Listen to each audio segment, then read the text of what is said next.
Hello everyone, good evening. I'm Shreya Dhondial. India has reported 6,990 new COVID-19 cases in the last 24 hours, which is the lowest in 551 days. The government today has told Parliament that Omicron, the new highly mutated version, has not yet reached India's shores. It's just a matter of time, though, say experts. In 3 weeks, it has travelled to 18 countries across all continents. 4 COVID cases in Bangalore, Mumbai, Chandigarh and Delhi are being genome sequenced to see if they have carried the new strain from South Africa and Europe. Delhi is asking for a travel ban. The capital, devastated by the second wave, says it has activated 30,000 oxygen beds. Mumbai, which was to open schools tomorrow, has pushed it to December 15th now. Here is the thing. While it is important to take precautions, panic at this stage is totally unnecessary. Preliminary data that is coming out of South Africa seems to suggest that the illness that Omicron is causing is mild. On the show today, a ground report from South Africa and the doctor who first spotted the Omicron in her patients and then alerted her government about it. Dr. Angelique Kodze is coming up in just a bit. Now, the internet is full of doomsday scenarios around Omicron. Will the world be pushed into another lockdown? Knowing facts at this point of stage is important. Not a whole lot is available about Omicron, given that it has barely been 3 weeks. But there is some preliminary data that is pointing us to some trends. Here it is. What is the Omicron variant of COVID-19? It's a heavily mutated coronavirus variant, now designated as high risk by the World Health Organization. When was Omicron first detected? The earliest sample was detected on the 11th of November in Botswana. How prevalent is the new variant? It's the dominant strain in South Africa and has spread to 17 other nations. So why are we worried about Omicron? It has 30 mutations on its spike protein. That's double of what Delta carried. Preliminary evidence suggests an increased risk of reinfection compared to other variants. Is Omicron more transmissible? It is believed to be 6 times more contagious than the Delta variant. Is Omicron more deadly? There is no evidence to suggest that it causes more severe infections. What are the symptoms of Omicron? So far, they are mild. Tiredness, headache, body ache. There is no major drop in oxygen saturation levels or loss of smell and taste. Has Omicron led to increased hospitalization? Most patients of the Omicron strain have recovered without hospitalization. Do we even know if vaccines are effective against it? Even if Omicron limits the effectiveness of vaccines, it's unlikely to completely subvert the protection that a vaccine provides. What are vaccine makers doing in the light of the Omicron variant? Moderna and Pfizer are already at work to adapt their shots to the virus. AstraZeneca is testing its current vaccine while developing another against the variant. What about antiviral drugs? Unlike vaccines, antivirals don't target spike protein, so they may still be effective against a new variant. Can an RT-PCR test detect infection with an Omicron variant? If the S gene is absent and the N, E and ORF genes are positive, it can indirectly indicate presence of the Omicron variant. However, presence can be confirmed only after genetic sequencing. What's being done to halt the spread of Omicron?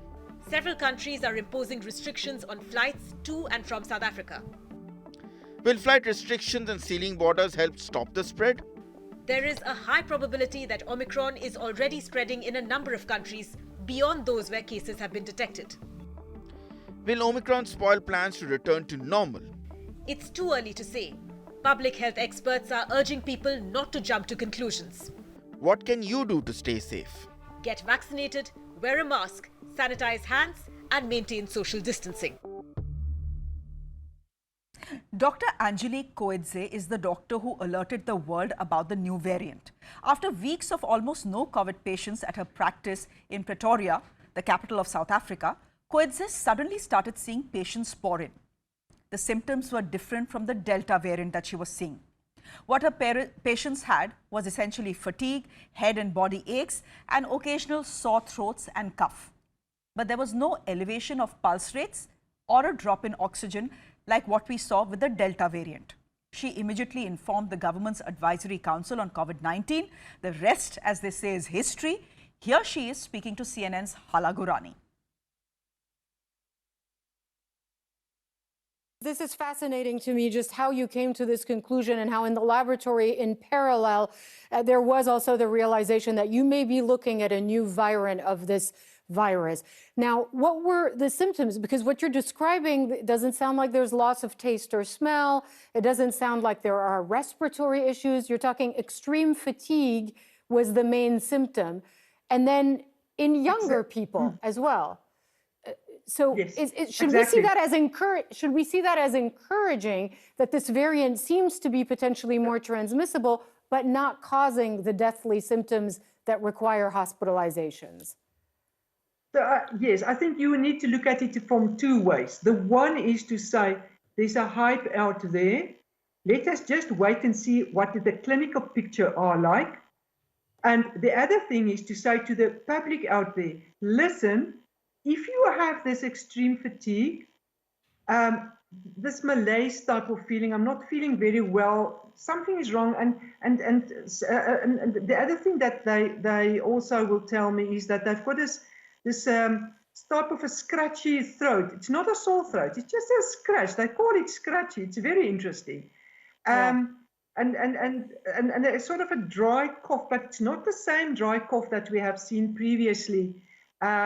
It is like an irritation, not very prominent either. So this is so if you are as a patient or out there are suffering from any of these type of very, very mild symptoms, the idea is please go and get yourself tested.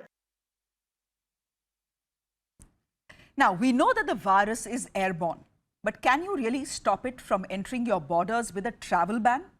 The WHO head has urged rational measures against the Omicron variant. But as concerns grow, countries across the world are shutting their borders. Will India be next? 15th December is when we were supposed to open up international travel. Right now, the mood within the government and the aviation ministry is wait and watch, see where this virus goes. But most experts are saying that a travel ban will really not help, given that the virus has already spread across all continents.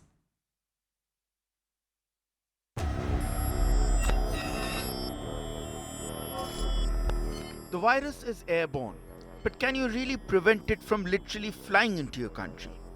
Most of the West think so.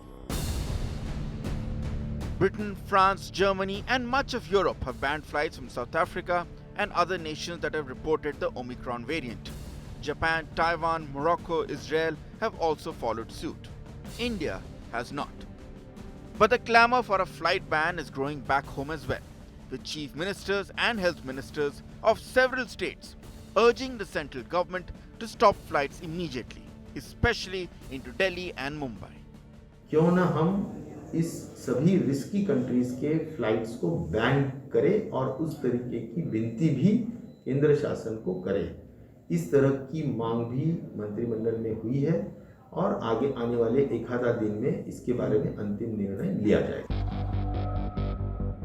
But why is India yet to bite the bullet when it comes to imposing flying bans? It's because, as many experts say, a travel ban really can't stop the virus. I can guarantee that that is not going to stop the virus from coming into the country if it is not here already.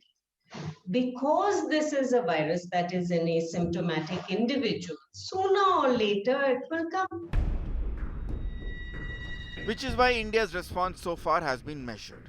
From December 1st, all flyers will have to upload a negative RT-PCR report before departure, and those from 12 nations dubbed at risk will also have to take tests post-arrival. There will be 7 days of home quarantine and 14 days of self-monitoring for them. And while we continue to test, track and treat with fervent hope, India has also reached out to a grateful South Africa with help at a time when it has been punished by the world for its honesty and due diligence. As they say, the virus doesn't discriminate between borders. The vaccine shouldn't as well. Ritangshu Bhattacharya for CNN News 18. Eleni Giokos is the CNN correspondent in Johannesburg in South Africa, the epicenter of the current surge as far as Omicron is concerned. She's joining us on the broadcast today. Eleni, thank you first of all very much for your time. Let me start by asking you how severe the impact of Omicron is in South Africa. I believe it is already the dominant strain. So from a health perspective, it isn't severe as yet in terms of we haven't seen a significant increase in hospitalizations or cases of severe illness. We have seen an increase in positive cases that are coming through on a daily basis. But remember that the daily positivity rate is still sitting at around 2,800 cases per day. That's a stark difference from the tens of thousands of positive cases that you're seeing in so many countries in Europe. Now, where the impact has been enormous is the travel bans that have been implemented against not only South Africa, but also neighboring countries.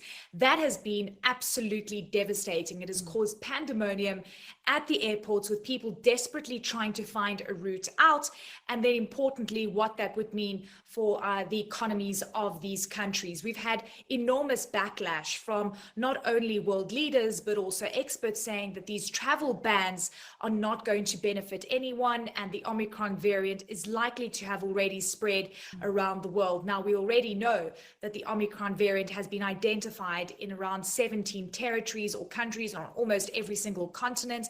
And interestingly, only in 2 of the countries that have been targeted in terms of travel bans right now. We'll talk about that in just a bit, but a basic question here, are the cases that have been reported in South Africa, are they largely amongst those who have been vaccinated or the unvaccinated? Well, that's an interesting question, and one that the scientists are trying to figure out. We don't have that kind of clinical data yet, and that is why even pharmaceutical companies that have been producing and manufacturing COVID-19 vaccines are trying to figure out firstly vaccine efficacy, and also who exactly is at risk of contracting the Omicron variant. Right now, we still know because South Africa has low vaccination rates of under 40%, and the whole of Africa sitting at just 77% that has been vaccinated, that it would be largely anticipated and expected that the people that have not been vaccinated still remain very high risk. It is also important to note that South Africa has very advanced genomic sequencing, and that is why the country's scientists were able to identify the Omicron variant, and of course then alerting the rest of the world to look out for this specific sequence. Now, South Africa, which is why has said that it is being punished for telling the world about the variant in time. Why is that? It has really advanced genomic sequencing. It was able to identify the Omicron variant. In the past, it has identified the Delta variant. And the narrative around the countries that are genomic sequencing the variants are almost being targeted, and the narrative has been, well, it's the South African variant or it's the UK variant.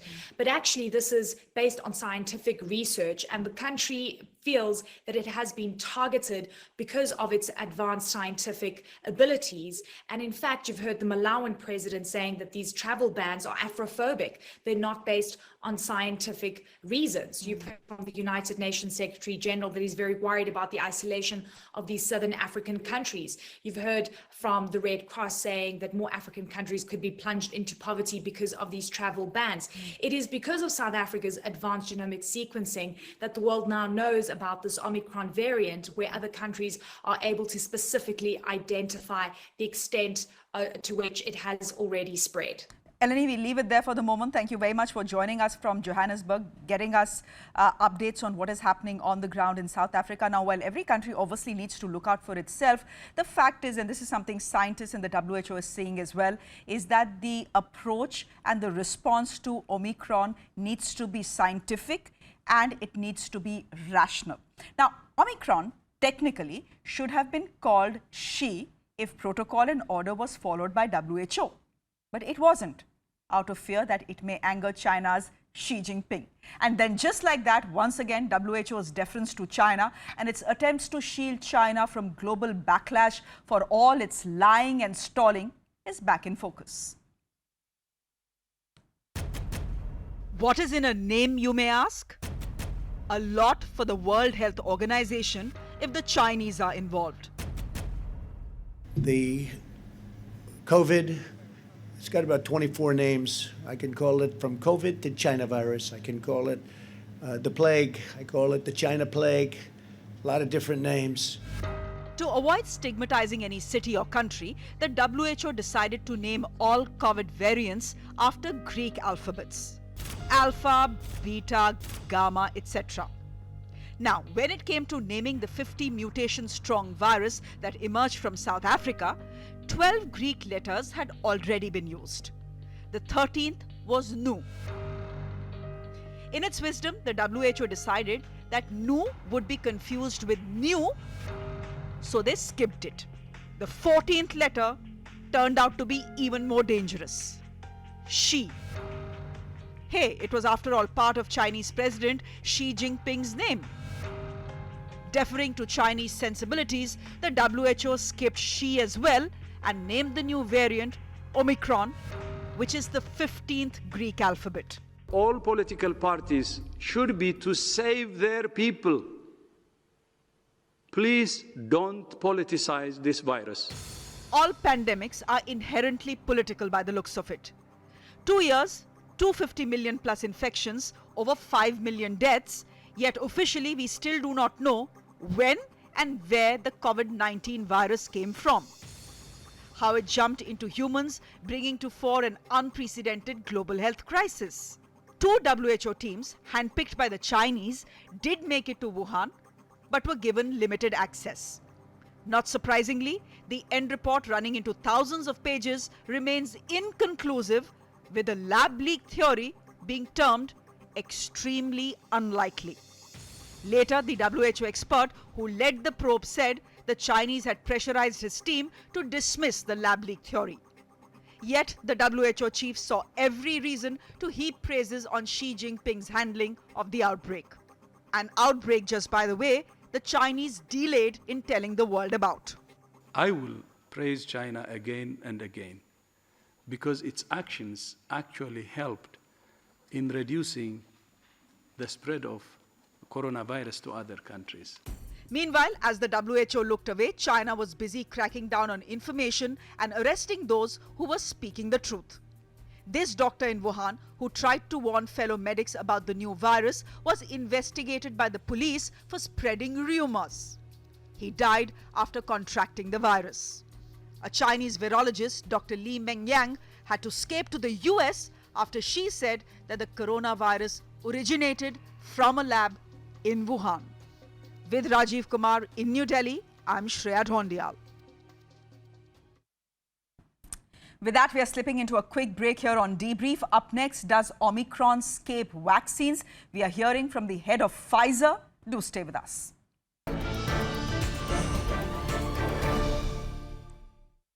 Welcome back. With 50 mutations, 32 in the spike protein alone, does Omicron escape the vaccine? The CEO of the US-based Pfizer says he doesn't know yet, but the company has begun testing the current vaccine against the Omicron variant. He's also saying that there will probably be a need to create a new vaccine. There are a few things that we don't know about the vaccine, but there are a few things that we know for certain. We don't know if it's going to be more virulent. We don't know if it's going to transmit faster or have higher disease. We don't know if it will escape the protection of our vaccines, but we know the sequence of the virus. We have it. And this is how everything starts. We started at risk producing a vaccine. We started actually on Friday, producing based on the sequence, a DNA template that will allow us to make an RNA that eventually we will put into this vaccine. If a few weeks from now we realize that we don't need a vaccine like that, then we will put it in the cell. We have done it twice so far, Anderson. We have built already a beta-specific tailored vaccine that we never used because we are protecting very well against beta with the current vaccine, and a delta vaccine that we never used for the same reasons. So we're doing the same with Omicron right now. If indeed we need it, we will not have wasted any time. I think likely will be the window that, because we have measured it twice, almost to the day. This means that around 60 days on the development, we will have clinical production of a vaccine so that we can go and test it to humans. And then within 95 days, we will have the full results of this trial. And the most important of that, it is that if eventually we have a vaccine that is needed and it works, we should be able to transition manufacturing to this new vaccine without losing any single dose, almost any dose from the current capacity. I remind you, Anderson, that right now we are at 1 billion doses per quarter. This is how much we produce this quarter, which means next year easily 4 billion doses. I think if we have to go to a new vaccine, we will be able to produce easily 4 billion doses for the new vaccine.